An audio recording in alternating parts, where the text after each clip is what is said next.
सुंदर श्रवण सुचारु कपोला, अति प्रिय मधुर तोतरे बोला।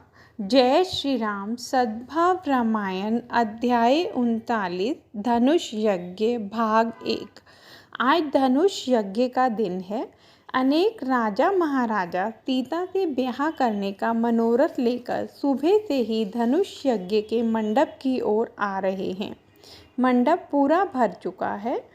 जनक जी ने गुरु शतानंद जी से प्रार्थना की, महाराज आप विश्वामित्र जी के पास जाकर वे राजकुमारों के साथ यज्ञ मंडप में पधारें, ऐसी प्रार्थना कीजिए।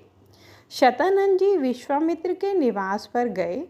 राम लक्ष्मण ने शतानंद जी को वंदन किया। शतानंद जी ने विश्वामित्र से यज्ञ मंडप में पधारने की विनती की। विश्वामित्र जी ने राम से कहा, राघव जनक जी का बुलावा है, हम धनुष यज्ञ में जाएं और विधाता किसे बड़प्पन देता है यह जरा देखें।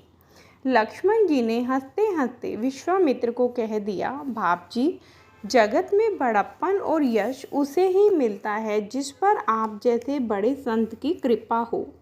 लक्ष्मण का इशारा राम की ओर था। राम जी समझ गए। विश्वामित्र और ऋषिगण के साथ दोनों भाई यज्ञ मंडप में प्रवेश करते हैं। समस्त जनकपुर उनके दर्शन हेतु उमड़ा पड़ा है। इतनी भीड़ हो गई कि जनक जी को व्यवस्थापकों को लेकर व्यवस्था करनी पड़ी।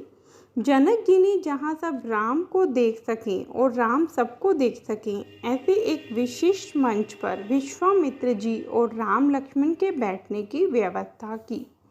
हजारों नेत्र राम दर्शन करते हैं। जिसके हृदय में जैसा भाव है वैसा दर्शन वह पाता है। मंडप में बैठे हुए योगियों को राम परम तत्व रूप में दिखाई दिए। विद्वानों शास्त्रवेताओं को विराट रूप दिखाई दिया। जनक राजा और सुनैना को अपनी संतान हो ऐसा भाव हुआ। जनक के ज्ञातिजनों को अपने कुटुंबीजन लगे। नगर जनों को अपने संबंधी दिखे। भक्तों को अपने इष्ट देव लगे। अभिमानी राजाओं और भेष बदलकर आए हुए असुरों को काल के समान लगे और स्त्रियों को अपनी अपनी रुचि के अनुसार दिखे। यहाँ महिलाओं को राम कैसे दिखे इसकी तुलसीदास जी ने स्पष्टता नहीं की। निज निज रूप अनुरूप लिख बाबा जी ने पर्दा डाल दिया। कारण रामचरितमानस मर्यादा ग्रंथ है। यह चरित्र मर्यादा पुरुषोत्तम का है, सो तुलसीदास जी मर्यादा रखते हैं। धीरे धीरे सीता जी ने सखियों के साथ यज्ञ मंडप में प्रवेश किया और जहाँ अपना स्थान था वहाँ बैठ गई।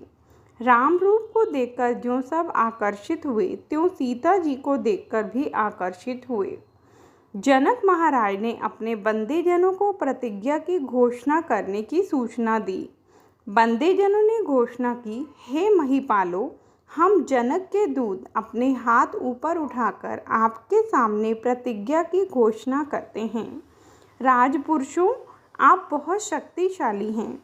आपके बाहु की शक्ति चंद्र समान है, पर हमें कहना चाहिए कि शिवजी का धनुष राहु समान है।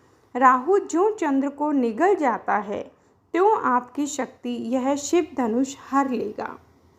कहने का अर्थ यह है कि आपकी शक्ति चंद्रमा समान है, पर उसमें अहंकार का काला धब्बा है।